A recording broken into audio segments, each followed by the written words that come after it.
VOA News. I'm Christopher Cruz reporting.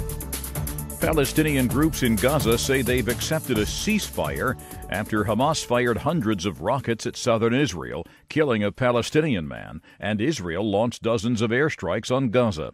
Palestinians say at least 7 people were killed. Egyptian mediators are due in the region Wednesday after the worst cross-border violence in years. Correspondent Linda Gradstein reports for VOA from Jerusalem. In a statement, all the organizations in Gaza said they had accepted a ceasefire mediated by Egypt. Egypt's efforts have been able to achieve a ceasefire between the resistance and the Zionist enemy, the statement reads. The resistance will respect this declaration as long as the Zionist enemy respects it. Israeli officials did not comment, but Prime Minister Benjamin Netanyahu had repeatedly said that Israel does not want a war in Gaza. Analysts say that neither side wants war, but previous ceasefires have been derailed by events on the ground. Russian opposition leader Alexei Navalny was stopped at the border on Tuesday and barred from leaving Russia as he was about to travel to a hearing at the European Court for Human Rights in France. He stood in a Russian airport and posted his travel problems on Instagram. He said, "Behind me there are happy passengers at the airport whose tickets haven't disappeared. My ticket has disappeared. I'm not allowed to travel abroad."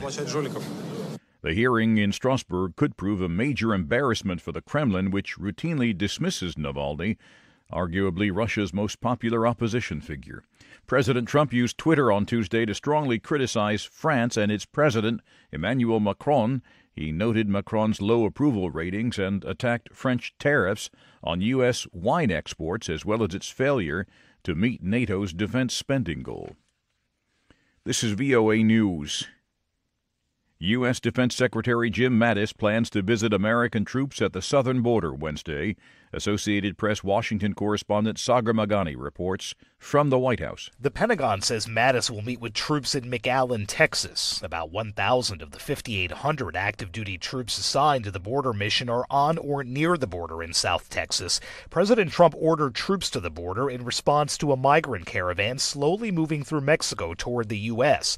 But the lead caravan is no longer heading that way, with most migrants appearing to move toward Tijuana. Does that change the military's mission? We'll have to see what the future holds, but right now that's the only mission I have. Mattis says the Pentagon's still calculating how much the mission will cost. Rohingya community leaders said refugees on a list who are set to be repatriated to Myanmar this week have fled camps in Bangladesh. 700,000 Rohingya fled a crackdown by security forces that the UN has likened to ethnic cleansing, including massacres, burned villages, and gang rapes. This is the country's de facto leader, Aung San Suu Kyi. Periodically, trouble has broken out there between the Muslim community and the Rakhine community, and we have inherited this very complex problem, and we have to deal with it, and we have to resolve it. So obviously, it's not something that we can do overnight, and it's not something that we can find simple answers to. Mexican drug lord Joaquin El Chapo Guzman is on trial in a federal courthouse in Brooklyn, New York, amid intense security and public scrutiny. Associated Press correspondent Julie Walker reports. El Chapo's lawyer, Eduardo Valerazo, told reporters as he walked into court he's ready to defend his client and has nothing to prove. Guzman's wife, a former beauty queen, entered without answering questions. He had requested to hug her, but is barred from contact out of concerns he could pass messages to his associates that way. The defendant's history of violence has prompted patrols by heavily armed officers inside and outside the courthouse. Jurors remain anonymous for their own protection. If convicted, El Chapo could face life in prison. The number of hate crime incidents reported in the United States jumped by 17% last year.